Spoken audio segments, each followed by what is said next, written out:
ബിസ്മില്ലാഹിർ റഹ്മാനിർ റഹീം. Hello, welcome back. എന്തുണ്ട് വിശേഷം? ഇപ്പോൾ ട്രെൻഡി ആയിട്ടുള്ള മാങ്ങയുടെ സീസൺ വരുമ്പോൾ എപ്പോഴും ട്രെൻഡി ആവുന്ന ഒരു പുഡിങ്ങാണ് മാംഗോ അറബിക് പുഡിംഗ് എന്ന് പറഞ്ഞിട്ടുള്ളത്. അപ്പോൾ അത് ക്രീമി ആയിട്ടുള്ളൊരു ഫോമിംഗ് ആണെന്ന് വിചാരിച്ചിട്ട് ചിലർ ഇഷ്ടപ്പെടില്ല, പക്ഷെ നല്ല ടേസ്റ്റായിട്ടോ. എന്തായാലും മസ്റ്റ് ട്രൈ റെസിപ്പിയും കൂടിയാണ്. അപ്പോൾ ഇത് ഞാൻ ഒരുപാടൊന്നും അങ്ങ് ഉണ്ടാക്കുന്നില്ല. 1/2 ലിറ്റർ പാലെടുത്തിട്ടുണ്ട്, ഒരു പാക്കറ്റ് പാലാണ്. അതിലേക്ക് 2 ടേബിൾ സ്പൂണും കസ്റ്റേർഡ് സ്ലേറിയും കൂടി റെഡിയാക്കി വെച്ചിട്ടുണ്ട്. ഇനി പാൽ തിളച്ച് കഴിഞ്ഞിട്ട് വേണം നമുക്ക് ഈ കസ്റ്റേർഡ് സ്ലേറി ഒന്ന് ഒഴിച്ച് കൊടുക്കാൻ. അപ്പോൾ അത് പെട്ടെന്ന് തന്നെ കുറുകി കിട്ടിക്കോളും. ഇപ്പോൾ ഞാൻ ഇതിലേക്ക് പഞ്ചസാര ഒന്നും ആഡ് ആക്കിയിട്ടില്ല. ഇപ്പോൾ ഇത് നല്ല ഒരു ക്രീമി ഫോമിലായിട്ടുണ്ട്.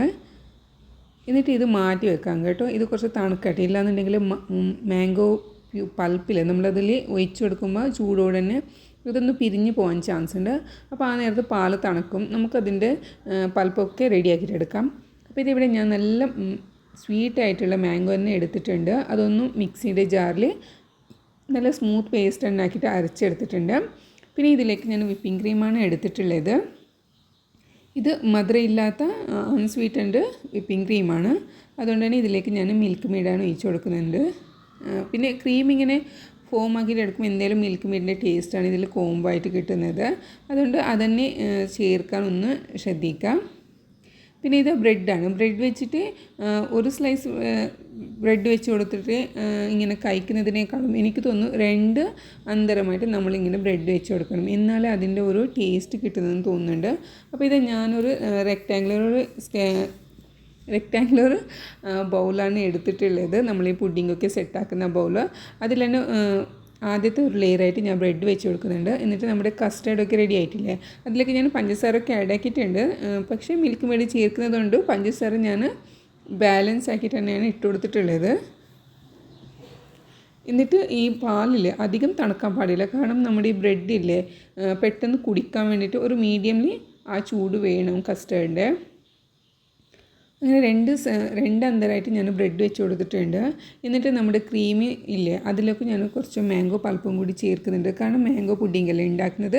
അതുകൊണ്ട് തന്നെ മാംഗോ പൾപ്പും കൂടി കുറച്ച് ചേർക്കുന്നുണ്ട്. എന്നിട്ട് ക്രീം നല്ലോണം ഒന്ന് അടിച്ചെടുക്കുന്നുണ്ട്. നമ്മുടെ കേക്കിനൊക്കെ തേച്ച് കൊടുക്കുന്നത് പോലെ നല്ല സ്റ്റിഫ് ആക്കണമെന്നില്ല, കുറച്ച് ലൂസ് ഉണ്ടെങ്കിലും ബുദ്ധിമുട്ടില്ല. എന്നിട്ട് ഇത് ബാക്കി വന്ന മാംഗോ പൾപ്പില്ലേ അതിന് നമ്മുടെ ബ്രെഡും കസ്റ്റേർഡും തേച്ച് വെച്ചിട്ടുള്ള അതിൻ്റെ മുകൾ ഭാഗത്ത് ഇങ്ങനെ ഒഴിച്ച് കൊടുക്കണം. ഞാൻ ബാക്കി വന്ന കസ്റ്റർഡ് മൊത്തം അങ്ങോട്ട് ഒഴിച്ച് കൊടുത്തിട്ടുണ്ട്. അതുകൊണ്ടാണ് ഇതിങ്ങനെ നമുക്ക് കുറച്ച് വെള്ളം പോലെ കാണുന്നത്. പക്ഷേ ഇത് സെറ്റായിട്ടാകുമ്പോൾ നല്ല സെറ്റായിട്ട് തന്നെ കിട്ടിയിട്ടുണ്ട് കേട്ടോ. ഫ്രീസറിൽ വെച്ചിട്ടാണ് സെറ്റാക്കിയിട്ടുള്ളത്. എന്നിട്ട് ഇതിൻ്റെ മുകൾ ഭാഗത്തായിട്ട് ക്രീം, മാംഗോ, ആ ഒരു ക്രീമില്ലേ അതും കൂടി തേച്ച് കൊടുക്കുന്നുണ്ട്, 3ാമത് ലെയറായിട്ടാണ്. എന്നിട്ട് ഞാൻ ഈ പാൽ പൊട്ടിച്ച് വെച്ച ആ പാക്കറ്റില്ലേ അതിൽ തന്നെ 2 ടേബിൾ സ്പൂണോളം മാംഗോ പൾപ്പ് ഇട്ട് കൊടുത്തിട്ട് അതിൻ്റെ സൈഡിലൊന്ന് കട്ടാക്കി കൊടുത്തിട്ട് ജസ്റ്റ് ഒന്ന് ഇങ്ങനെ ലൈൻ ഇട്ട് കൊടുക്കുന്നുണ്ട്.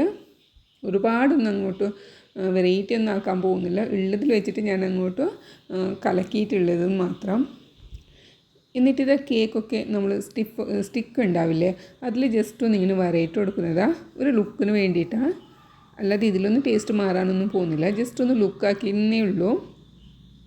അപ്പോൾ ഇത് ആദ്യമായിട്ടാണ് ഞാൻ മാംഗോ അറബിക് പുഡിങ് റെഡിയാക്കിയിട്ടുള്ളത്. ഒരു രക്ഷയില്ല കേട്ടോ, നല്ല ടേസ്റ്റാണ്.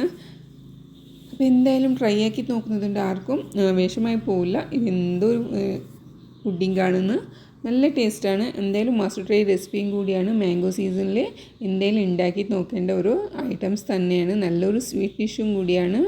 അപ്പോൾ ഇനി ഇത് സെറ്റാക്കിയിട്ട് എടുക്കാം. ഏകദേശം ഒരു 5-6 മണിക്കൂർ വെച്ചിട്ട് ഇത് സെറ്റാക്കിയിട്ട് എടുക്കണം. എന്നിട്ട് നല്ല ലുക്കിൽ തന്നെ കട്ടാക്കിയിട്ട് എടുത്തിട്ട് നമുക്കൊരു വേറൊരു പാത്രത്തിലിട്ട് കൊടുത്തിട്ട് കഴിക്കാം, അത്രയേ ഉള്ളൂ. പക്ഷേ ടേസ്റ്റ് അടിപൊളിയാണ്. അപ്പോൾ എന്തായാലും മസ്റ്റ് ട്രൈ റെസിപ്പിയാണ്. അപ്പോൾ നിങ്ങൾക്ക് ഇത് ഇഷ്ടമാവുകയാണെന്നുണ്ടെങ്കിൽ സബ്സ്ക്രൈബ് ആക്കുക, ലൈക്ക് ആക്കുക. പിന്നെ നെക്സ്റ്റ് വീഡിയോയുമായിട്ട് കാണാം. അതുവരേക്കും ടേക്ക് കെയർ, ബൈ ബൈ.